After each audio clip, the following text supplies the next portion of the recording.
그리스도인은 지식이 있어야 합니다. 그러나 그 모든 행동의 궁극적인 근거는 지식이 아니라 사랑이어야 합니다.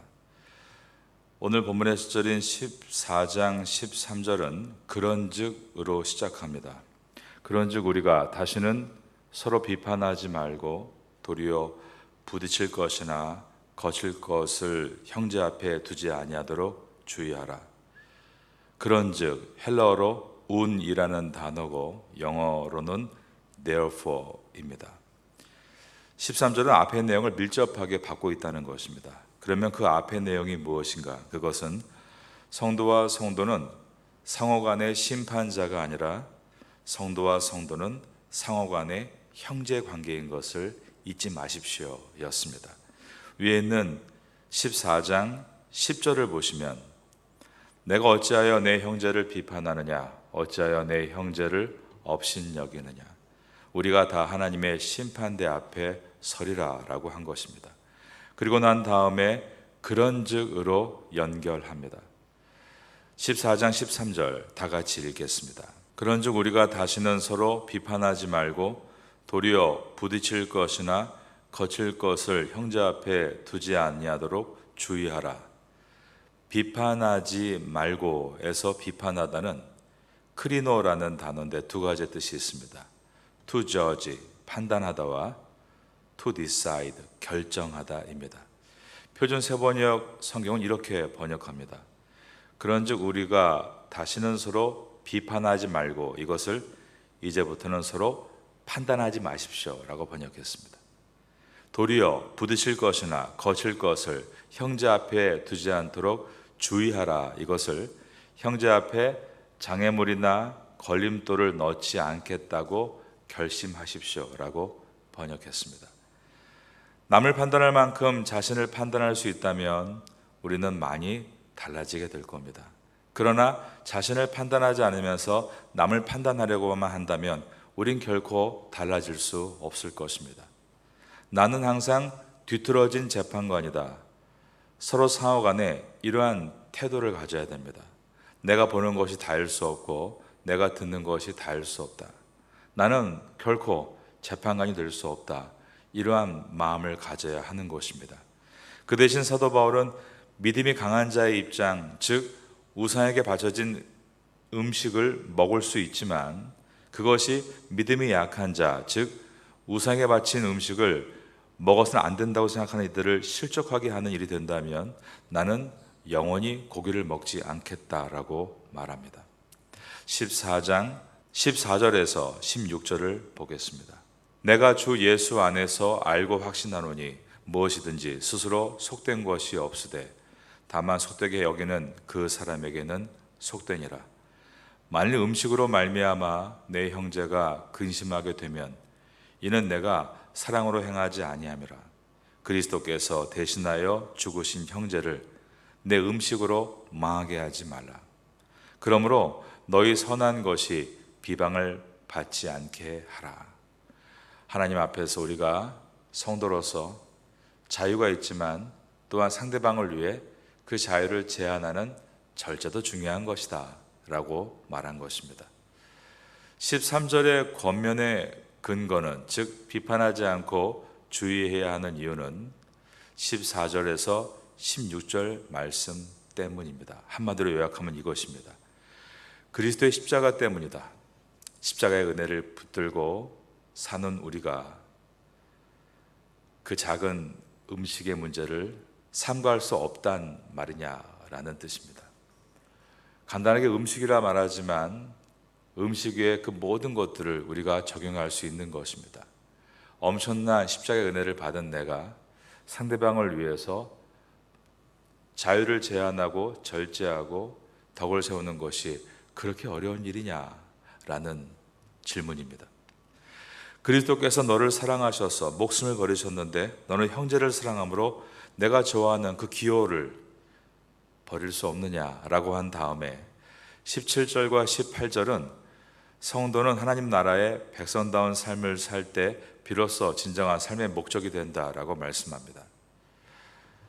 자, 17절 말씀 다 같이 읽어보겠습니다.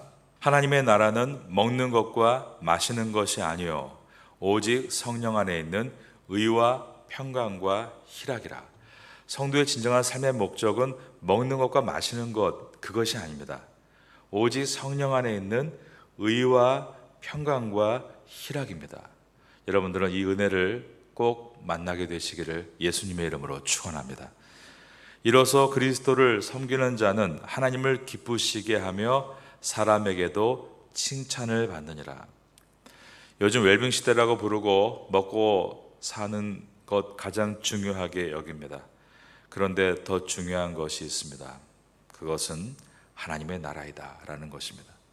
이 가치를 알 때 우리가 무엇을 먹을까, 무엇을 입을까, 무엇을 탈까, 어디에 거할까, 여기에만 관심을 두는 것이 아니라 우리 안에 계시는 성령 안에서 나타나는 의와 평강과 희락에 초점을 둘 수 있는 것입니다. 17절을 다시 봅니다. 하나님의 나라는 먹는 것과 마시는 것이 아니요 오직 성령 안에 있는 의와 평강과 희락이라. 의, 디카이오스네, 수동적인 의입니다. 즉 내가 의로워서가 아니라 주님이 나를 의롭다라고 칭해 주신 것입니다. 다른 말로 하면 용서받은 죄인이죠.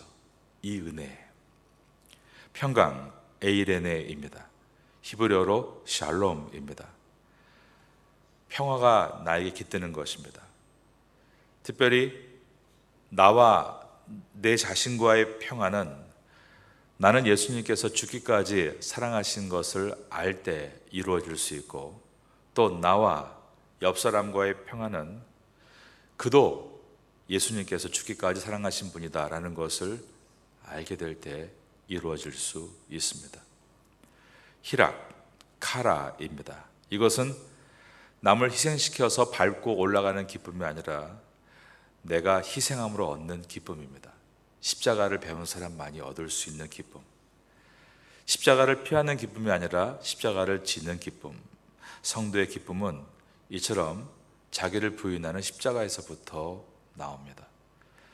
다른 사람을 제한하는 기쁨이 아니라 내가 엄청난 은혜를 받은 것을 깨닫기 때문에, 내가 1만 달란트를 빚진 것을 알기 때문에 오늘도 나에게 600데나리온 빚졌다고 그의 목을 쥐어 트는 것이 아니라 내가 받은 은혜가 너무 크기 때문에 오히려 자기 자신을 제한하는 기쁨, 그 기쁨 속에 들어갈 때 참된 은혜를 누리게 됩니다. 이처럼 하나님의 나라는 의와 평강과 기쁨이다 라고 했습니다. 이 나라가 이미 임한 것입니다. 예수님을 믿고 구주를 영접한 우리에게 이 나라가 임했습니다. 이 나라가 지금은 한편밖에 되지 않지만 우리가 하나님 앞에 나와 제자로서 훈련받으며 은혜를 사모하고 기도하며 그것을 깨달아 갈 때 우리의 평수는 점점 넓어질 것입니다.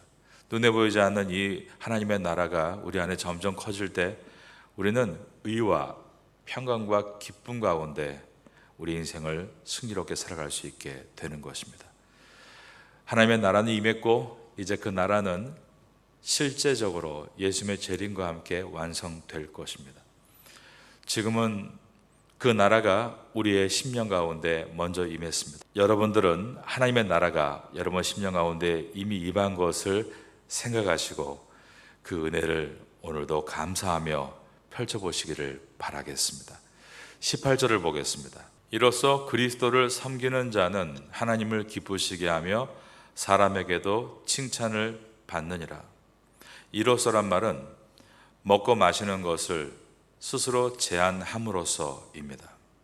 이로써 먹고 마시는 것을 제한함으로써 그리스도를 섬기는 자는, 좀 더 일반화해서 말하면 스스로 자유를 제한함으로써 예수 그리스도를 섬기는 자는입니다. 참된 자유는 스스로의 자유를 제한하는 것으로부터 시작한다 라는 뜻입니다. 자유를 남용하면 다른 사람의 자유를 훼손시킬 수 있습니다. 그러므로 참된 자유는 항상 나의 절제와 연관되어 있습니다.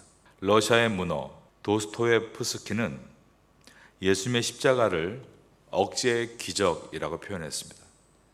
억지의 기적이다. 능력의 하나님이신 예수님이 십자가에서 내려오시지 않으셨다는 것입니다. 오늘과 같은 내용이죠. 이로써, 즉 예수님이 십자가에서 내려오지 않음으로써 많은 사람들에게 칭찬을 받으리라. 예수님은 십자가에서 내려오지 않으심으로써 옆에 있던 백부장이 이분은 정말 하나님이시구나를 고백할 수 있도록 도와주셨습니다. 사랑은 항상 이렇게 힘을 제한하는 것입니다. 19절에서 21절은 14장 1절부터 시작된 가르침을 더 강화시키고 적용하는 부분입니다.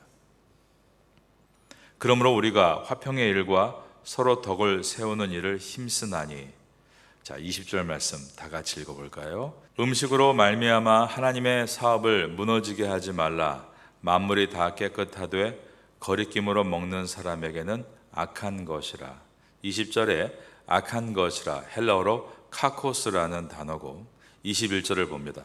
고기도 먹지 아니하고 포도주도 마시지 아니하고 무엇이든지 내 형제로 거리끼게 하는 일을 아니함이 아름다우니라. 여기서 아름다운이라는 헬라어로 칼로스입니다.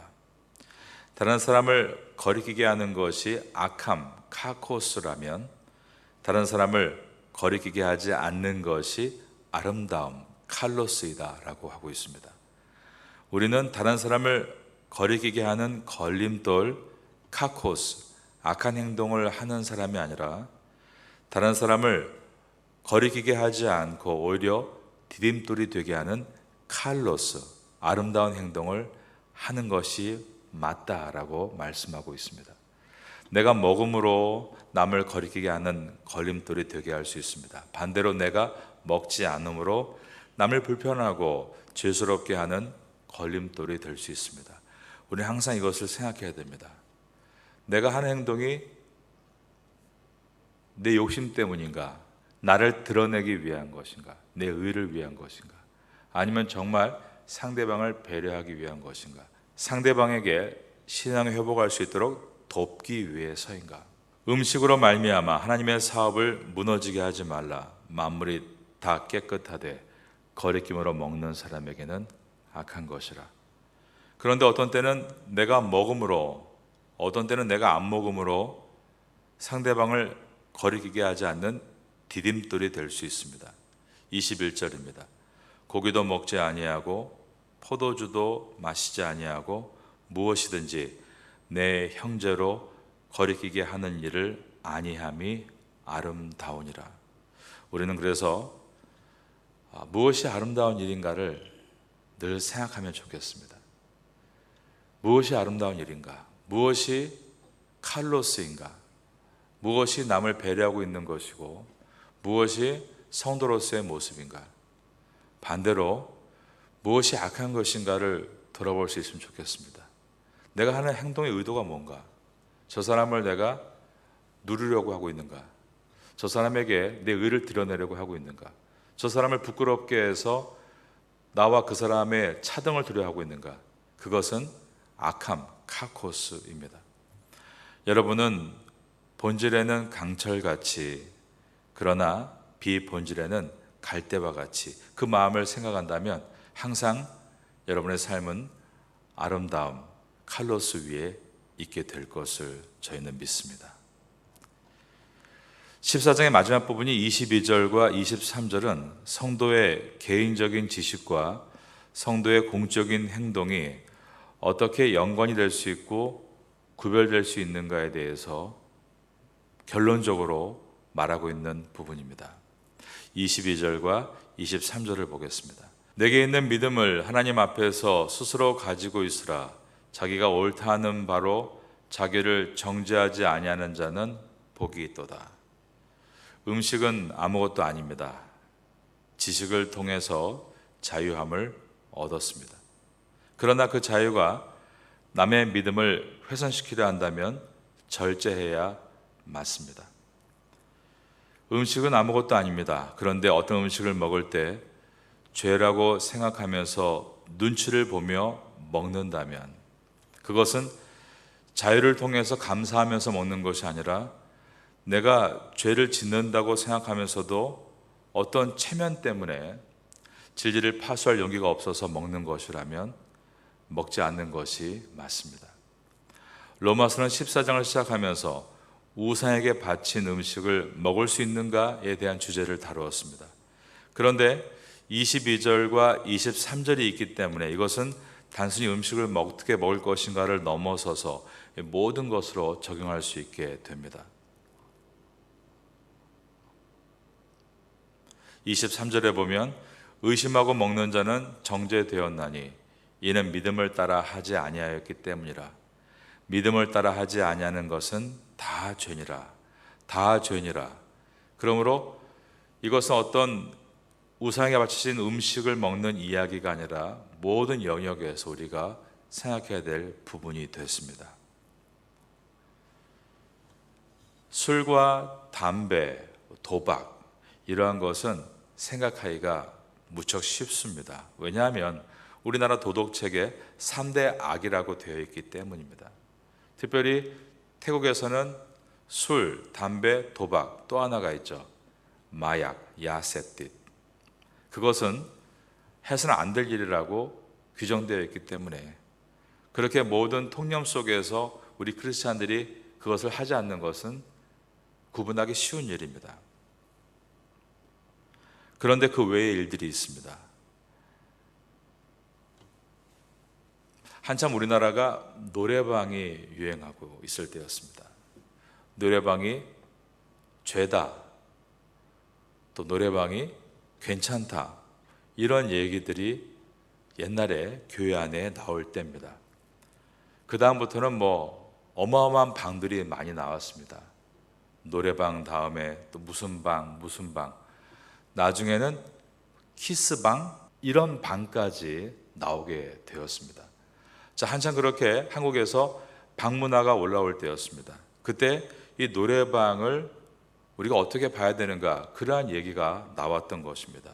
어떤 한 성도가 그렇게 생각한다면 만약에 10명 중에 1명이라도 우리 공동체 안에 그것은 죄인 것 같습니다. 불편합니다. 그렇다면 절제하는 게 맞죠. 그래서 밥을 먹으러 가거나 차를 마시러 가면 되는 것입니다. 왜냐하면 그 한 사람이 그것 때문에 걸림돌이 되지 않기 위해 배려하는 것입니다. 서로가 배려하는 것입니다. 그런데 회사에서는 어떻습니까? 회사는 교회가 아니죠. 회사에서는 노래방 가는 것은 당연한 것이었습니다. 그런데 나는 교회를 다니기 때문에 노래방을 가지 않겠다라고 말하면 관계를 가질 수가 없죠. 우리가 회사에 다니는 목적 중에 나의 수익을 가지고 우리 가정을 부양하는 것도 있지만 회사의 사람들에게 내가 빛이 되어 들어가는 것도 있기 때문입니다. 만약에 관계를 갖지 않겠다, 나는 그냥 퇴근하고 집에 가겠다, 그러면 관계에 걸림돌이 되는 것입니다. 이럴 때입니다. 내가 생각해야 됩니다. 그리고 지혜를 구해야 됩니다. 만약에 내가 가고 싶지 않은데 갑을 입장이어서 억지로 끌려가 앉아있고 거기서 어둡게 앉아있다면 그건 죄입니다. 이럴 때 하나님 앞에 지혜를 구하고 결정하는 것입니다. 정말 가지 않겠다, 혹은 내가 가겠다면 내가 어떻게 가야 합니까? 하나님께 여쭙고, 회사에 다니는 사람에게 복음의 뒷돌이 되는 방법은 무엇일까를 지혜를 구하는 것입니다. 그러면 지혜가 떠오릅니다. 억지로 끌려 나온 사람의 얼굴을 하지 않고 사람들 앞에서 걸림돌이 되는 것이 아니라 자원에서 밝은 얼굴로 그 자리에 우리의 동료들을 만나기 위해 참석하고, 노래방에서 분명 회사 직원들은 술을 마시게 될 텐데 음료수를 마시는 겁니다. 그리고 또 건전가의 하나를 꺼내서 즐겁게 함께 노래를 부릅니다. 물론 생트집을 잡는 사람들이 있습니다. 당신이 술을 안 마시기 때문에 이 분위기가 망가진다는 등, 또 술이 점점 올라오면서 갖은 비난을 할 때도 있습니다. 그런데 그때가 중요합니다. 사실 그들은 그렇게 말하지만 그때 그 순간에 술을 받는 그리스도인보다 그런 말을 들어도 계속 술을 받지 않고 음료를 마시면서 그 자리를 지키는 사람에게 많은 감동을 받는다는 것입니다. 사람들은 눈여겨보기 시작합니다. 매력을 느낍니다. 위기가 복음이 들어갈 수 있는 기회가 될 수 있는 것입니다. 바로 이것이 오늘 본문의 이야기입니다. 어떤 상황에서 내가 어떻게 행동하는 것이 결국 하나님의 복음이 들어갈 수 있는 디딤돌인가 아니면 걸림돌인가. 내가 무조건 나는 교회 다니니까 아무것도 안 하겠습니다 라고 말하면 그것이 어떤 때는 걸림돌이 되고, 또 어떤 때는 내가 크리스찬이니까 이 술잔은 받지 않겠습니다 라는 것이 그 순간에는 걸림돌이라고 말했지만 나중에 디딤돌이 되어 문이 열리기도 하는 것입니다. 사도 바울은 먹는 문제로 걸림돌이 아니라 디딤돌이 되어야 한다는 말은 이러한 모든 상황에서 우리 그리스도인이 해야 될 생각들을 정리해 보라고 던지는 이야기입니다. 우리가 하나님 안에서 참된 성도로 살아가는 것은 이처럼 모든 상황 속에서 그리스도인의 중심이 서 있는가에 달려 있습니다. 많은 사람들은 힘들고 피곤할 때 술을 마십니다. 술을 마시면 좀 현실에서 벗어날 수 있고 그 순간 또 함께하는 사람들과 즐거울 수 있습니다. 그러나 문제는 다시 술이 깨서 현실로 돌아올 때입니다. 술 먹었을 때는 형제 같고 끌어안고 노래도 하고, 그렇지만 또 술이 깨고 나면 이성이 돌아오고 내가 받은 억울함이 있고 받아야 될 봉급이 있고 받아야 될 사안들이 보입니다. 그럴 때 항상 술에 취했다가 또 회복되는, 그러나 그럴수록 더 깊은 골이 있을 때 항상 그 자리에서 정신이 온전한 멀쩡한 한 기독교인이 그 모든 상황에서도 뜨겁지도 않고 차지도 않으면서 그 자리를 지켜나갈 때 결국 그 공동체의 중심은 크리스찬이 됩니다. 어느 한 사람이 그런 크리스찬을 보고, 야, 그때 사실 좀 놀랬다. 자네가 그 상황에서도 술을 받지 않는 것이 그 당시에 모든 사람들이 왜 분위기를 망치냐고 너를 비난했지만 나중에는 놀랬다. 나 사실 어릴 때 교회 다녔다. 그런데 우리 어머니 병들었을 때 하나님께서 고쳐주지 않으므로 교회를 떠났다. 한번 내가 교회 다닐 때 불렀던 노래 들어볼래? 어두운 밤에 캄캄한 밤에, 그러면서 술술술 그 사람이 자기의 영혼을 얘기할 때가 온다는 것은 이 사람이 끝까지 자기 중심을 지킬 때만 가능한 일입니다. 그런데 기독교인이 어느 순간에는 눈치 보면서 앉아있고 또 어느 순간에는 자기 쾌락에 빠져서 헤매고 있으면 너나 나나 똑같다.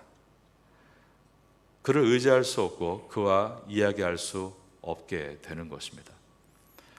사도 바울은 그 중심을 잡으라고 말하는 것입니다. 먹고 안 먹고가 또 하나의 율법으로 탄생하지 않도록 우리 자신을 돌아보고 항상 그리스도 안에서 중심을 세워가는 성도가 되시기를 예수님의 이름으로 축원합니다.